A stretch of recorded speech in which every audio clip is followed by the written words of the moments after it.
সরকার এবং সংশ্লিষ্ট সকলের কাছে আমাদের দাবি, অনুরোধ, আবেদন থাকবে যে আমরা যে করেই হোক ইলিয়াস আলীকে আমরা ফিরে পেতে চাই। সেজন্য সরকার এ ব্যাপারে আন্তরিকভাবে সচেষ্ট হবেন এবং সিলেটবাসীর প্রাণের দাবি, তাদের প্রিয় সন্তান ইলিয়াস আলীকে তারা ফিরে পেতে চায়। এটা আমাদের দাবি অব্যাহত রয়েছে এবং থাকবে, এবং আমরা তার অপেক্ষায় আছি এবং থাকবো ইনশাল্লাহ। এবং সর্বোপরি আমাদের আবেদন, আমাদের প্রার্থনা মহান সর্বশক্তিমান আল্লাহ রাব্বুল আলামিনের কাছে, তিনার কাছে আমাদের প্রার্থনা এবং এই অঞ্চলের মানুষের প্রার্থনা, আল্লাহ রাব্বুল আলামিনের অশেষ কৃপায়, দয়ায়, অনুগ্রহে আপনাদের প্রিয় ইলিয়াস আলী একদিন ফিরে আসবেন আমাদের মাঝে। এই বিশ্বাস, এই আশা, এই প্রত্যাশা, এই দৃঢ় বিশ্বাস রাখে আপনাদের সকলের কাছে ইলিয়াস আলীকে ফিরে পাওয়ার জন্য দুয়ার আবেদন জানাচ্ছি। ধন্যবাদ। একটি বিষয় আমরা ইতিমধ্যে লক্ষ্য করছি, সোশ্যাল মিডিয়ায় বেশ আলোচনা চলছে এবং মানুষের মধ্যে গুঞ্জন চালু হয়েছে আপনাকে সিলেট সিটি কর্পোরেশনের মেয়র হিসেবে তারা দেখতে চান। এই বিষয়টুকু আপনি কেমনভাবে দেখছেন, বা সরকারের প্রধান জনাব তারেক রহমান যদি আপনাকে দায়িত্ব দেন সেই বিষয়টা আপনি কেমনভাবে দেখছেন? দেখুন, আমরা ইলিয়াস আলী সাহেব রাজনীতি করেন কিছু পাবার জন্য নয়, আমিও তার ব্যতিক্রম নয়। আমি ইলিয়াস আলীর রাজনীতির আদর্শকে অনুসরণ করেই তার রাজনীতির প্রতিটি মুহূর্তে আমি ছায়া হিসাবে কাজ করে আসছি দীর্ঘকাল থেকে। সেই 1987 সাল থেকে ছাত্রদলের রাজনীতির মধ্য দিয়ে আমার রাজনীতিতে হাতে খড়ি। ঢাকা বিশ্ববিদ্যালয়ের উত্তাল সময়গুলিতে বিভিন্ন আন্দোলন সংগ্রামে ছিলাম। বিশেষ করে বিগত 1/11-এর সময় ইলিয়াস আলী যে ভূমিকা রেখেছিলেন দলের জন্য, তার নির্দেশে আমরা অনেক রিস্ক নিয়ে কাজ করেছি। এখন এই যে দাবিটা এসেছে, এই দলের জন্য আমাদের ত্যাগ তিতিক্ষা কতটুক আছে এটা তৃণমূলের নেতাকর্মীরা জানেন। এখানে আমাকে বলবার প্রয়োজন মনে করছি না। ইলিয়াস আলীর এই দলের জন্য কি ভূমিকা আছে সেটা দেশবাসী জানে, বলবার প্রয়োজন বোধ করছি না। আমরা এই যে দাবিটা আপনি বলেছেন যে যে যে মেয়র হিসাবে আমাকে দেখতে চায়, এটা তৃণমূলের নেতাকর্মীদের প্রাণের দাবি, যারা বিগত 15-16টি বছর এই সিলেট অঞ্চলে, আমাদের এই নির্বাচনী অঞ্চলে যারা বিভিন্ন হামলা, মামলা, জেল জুলুমের শিকার হয়েছেন প্রতিনিয়ত, আজ অবধি তারা জেল মামলা নিয়ে ঘুরে বেড়াচ্ছেন। এই সমস্ত নেতাকর্মী, যারা পোর খাওয়া নেতাকর্মী, নির্যাতিত, নিপীড়িত, তাদের প্রাণের দাবি যে ইলিয়াস আলীর পরিবারকে রাজনৈতিকভাবে মূল্যায়ন করতে হবে। তারই ধারাবাহিকতায় আমাকে তৃণমূলের নেতাকর্মীরা মেয়র হিসাবে চাচ্ছে। কিন্তু দল কি সিদ্ধান্ত নেবে সেটা দলের বিষয়।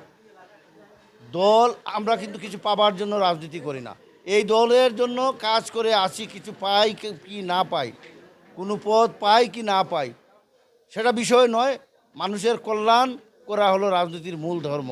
ইলিয়াস আলী সাহেব মানুষের কল্যাণের স্বার্থে রাজনীতি করেন, আমরাও সে রাজনীতি করি। আমরা কিছু পাই বা না পাই, কোনো পদ পাই বা না পাই, মানুষের কল্যাণের স্বার্থে।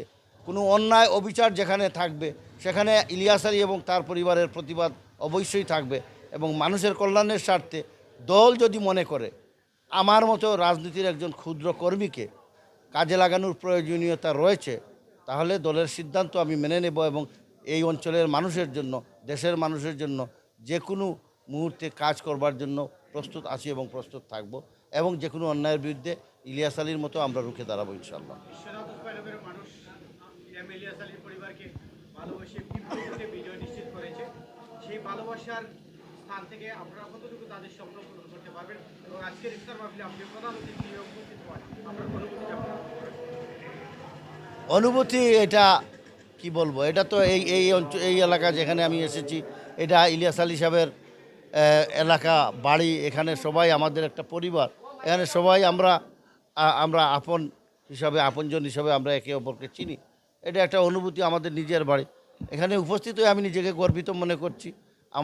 আমাদের এলাকার মানুষদের সাথে আমরা আবার একটা গেট টুগেদার করতে পেরেছি, সেজন্য গর্বিত।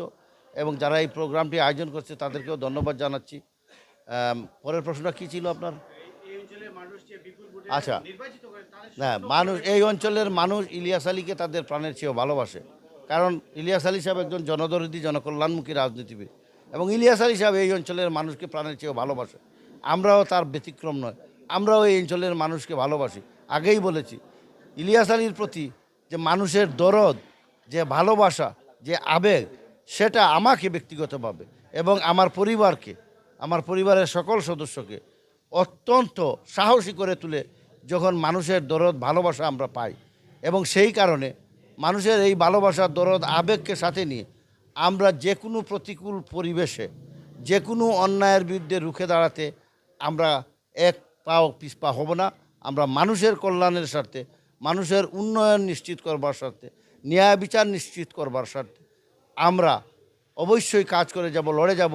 এবং মানুষ যে তাদের ব্যাপক গণরায় দিয়ে ইলিয়াস আলী সহধর্মিণীকে এই অঞ্চলে সংসদ সদস্য নির্বাচিত করেছেন, সেজন্য এই অঞ্চলের মানুষের প্রতি আমরা রক্তঋণে আবদ্ধ, কৃতজ্ঞ। এবং ইলিয়াস আলীর মতো এই অঞ্চলকে আবারও শান্তির এবং উন্নয়নের জনপথে ফিরিয়ে আনবার জন্য বেগম তাহসিনা রুশদী লুনাকে নিয়ে, আপনাদের সবাইকে নিয়ে আমরা এই অঞ্চলে আবারও উন্নয়ন এবং শান্তি নিশ্চিত করবার জন্য আমাদের লড়াই অব্যাহত থাকবে ইনশাআল্লাহ।